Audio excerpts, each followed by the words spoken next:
Alors, la relation des sinus d'Abbe nous a permis de lier la taille de l'image à la taille de l'objet par l'intermédiaire du grandissement transversal, pour lequel on a défini son expression. Là, on a établi son expression. Alors maintenant, on va établir une autre expression qui va nous permettre de suivre l'évolution de l'image au niveau de la sortie du système lorsqu'on déplace l'objet par rapport à l'entrée du système, soit la direction positive, soit la direction négative. Alors, considérons toujours l'axe optique de notre système. Delta, il est là. Là, c'est l'entrée de le système. Et là, c'est sa sortie. Donc ça, c'est le système S. Là, on a l'indice optique N. Là, c'est l'indice optique N'. Alors, prenons un objet A ponctuel sur l'axe optique qui va émettre un rayon lumineux en direction de le système pour rencontrer le système au point d'incidence I. Alors, le rayon va émerger du point I' pour se diriger vers l'axe optique au point A'. Alors, prenons maintenant un autre point sur l'axe optique tout près de A, que je vais noter A1. Alors, il va émettre un rayon lumineux en direction de I, qui va sortir de I' pour se diriger vers l'axe optique et former A1'. Alors, ce qu'on va chercher maintenant, c'est d'essayer de relier A', A', A1', A'. On va essayer de relier A à 1, A, A1', A'. Alors, pour ce faire, toujours, on va revenir à la condition de stigmatisme rigoureux, puisque les deux points sont sur l'axe optique delta. Donc, on va appliquer la condition de stigmatisme rigoureux à ces deux couples de points. Donc, commençons par le couple de points AA'.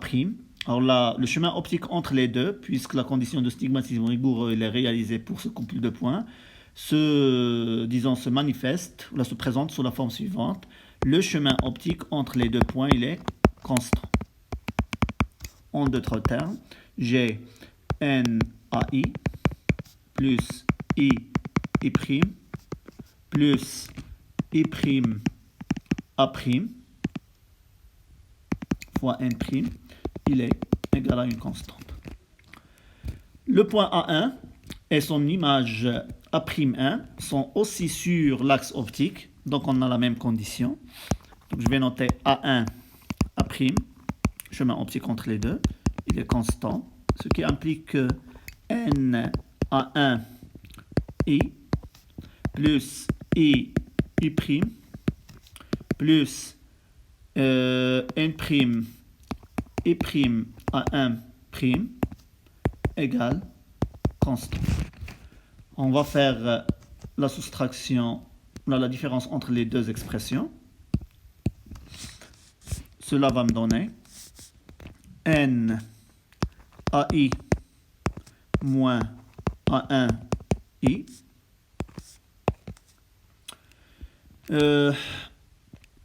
plus N' I'A' moins I'A', égale constante.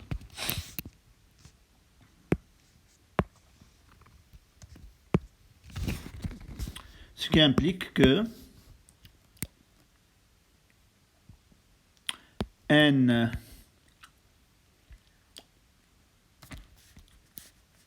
attendez. Alors, revenons maintenant au schéma. On va remarquer que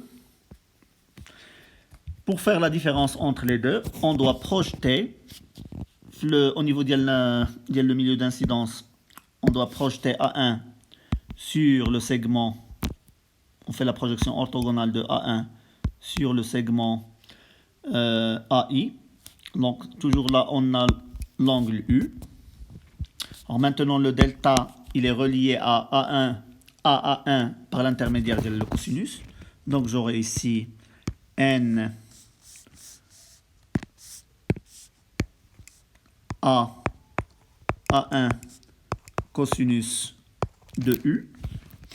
Et de l'autre côté, je vais projeter A'1 sur I'A'. Et là, j'ai U'.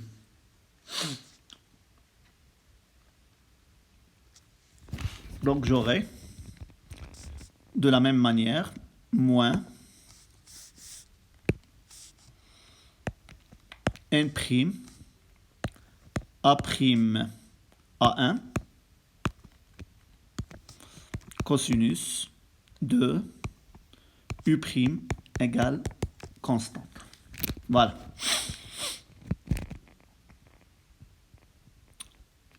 Alors maintenant, on va essayer de déterminer l'expression de la constante, comme on l'a fait tout à l'heure. Donc on va prendre le cas particulier lorsque le rayon lumineux il est émis dans une direction qui coïncide parfaitement avec l'axe optique du système.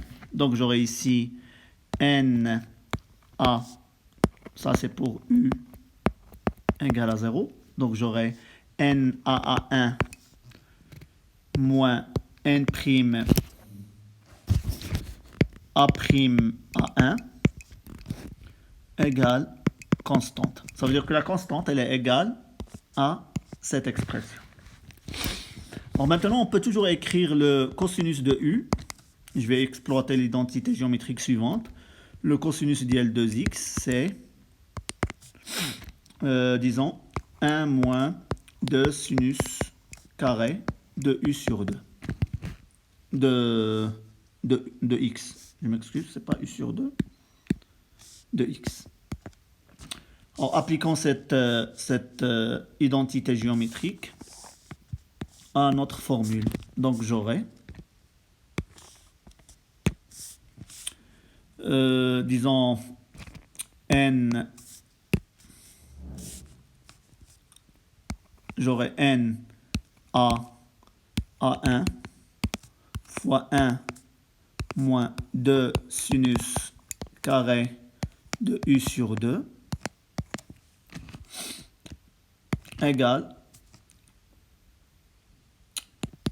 constante plus 1' A'1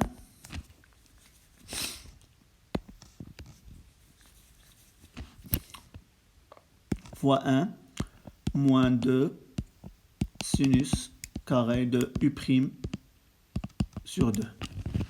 Voilà. En développant le calcul, qu'est-ce que j'aurai? J'aurai NA A1 moins 2N A1 sinus carré de U sur 2 égale, la constante, je vais remplacer la constante avec son expression, égale N A1 moins N' A'1' plus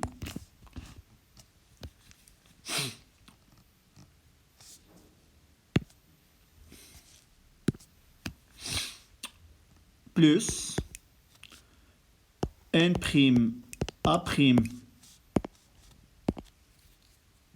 A'1'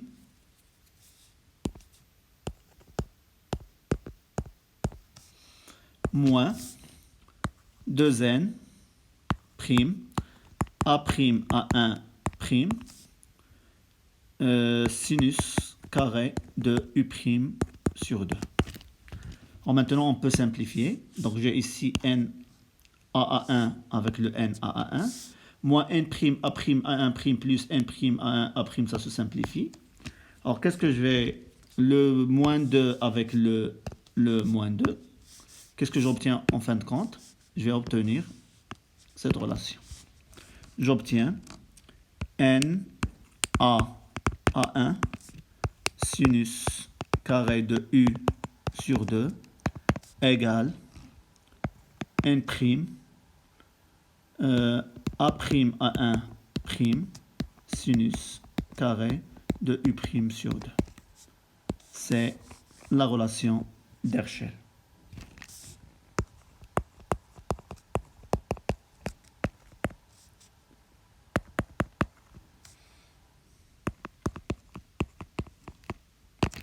Voilà.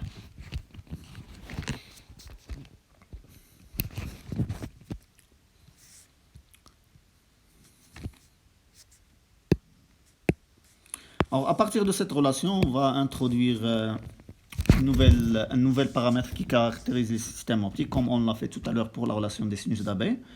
Donc, je peux réécrire la relation d'Herschel sous la forme suivante. Je prends A'(A1' sur A'(A1). Alors, elle est égale à N sur N', sinus de U' de U sur 2 sur le sinus de U' sur 2, le tout au carré. Alors maintenant, si on va définir le grandissement axial ou la longitudinale. Alors, je vais le noter GA, le grandissement axial ou longitudinal, soit axial, soit longitudinal, GL, il est égal à la limite lorsque A tend vers A1 de la grandeur A'(A1' sur A'(A1). Voilà. Donc ça, c'est le grandissement axial.